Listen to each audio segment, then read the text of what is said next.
Okay, this is going to be my answer this week to Ed T1138's Top 3 Tuesday.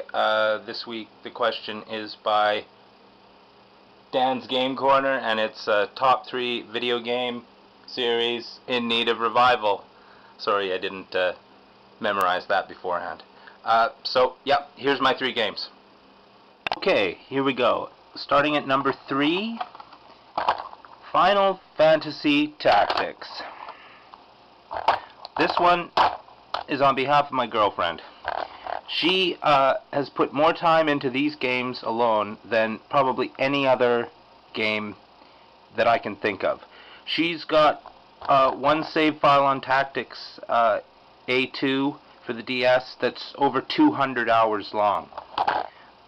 So I could honestly say that I can think of one person who would be really happy when a new Final Fantasy Tactics comes out, and that's my girlfriend, and me, because then I get to buy her a Christmas present that I don't have to think about. My second choice, in second place, is Gargoyles Quest.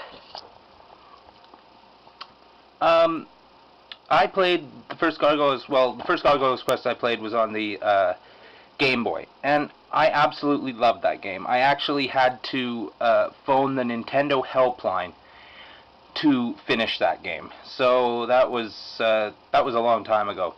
And I ended up playing the sequel, Gargoyles Quest 2 and Demon Crest, on emulator, so I've got nothing to show for that either. But Gargoyles Quest was a great little kind of my first RPG kind of a game.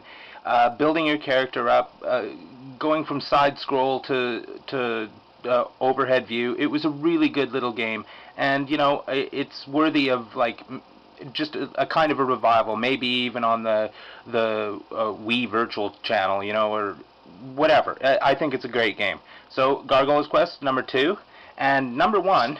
Now this isn't fair because I used this last week, but that would have to be Hotel Dusk. Now, these games, they're kind of a niche market because they're not really games per se.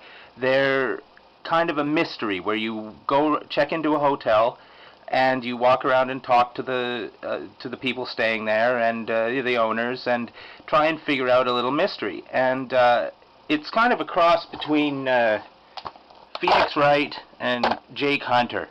So and it's a really interesting game because you play it sideways like a book. So you hold the DS sideways and it plays like that. You control on this side and the story takes place on that side.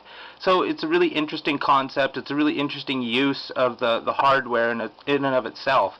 And I know the company went bankrupt, but they did sell the rights to the game on to another publishing company. So one day in the future, maybe on the Wii U, I will get my final episode of Hotel Dusk and finally find out what happens to Kyle Hyde.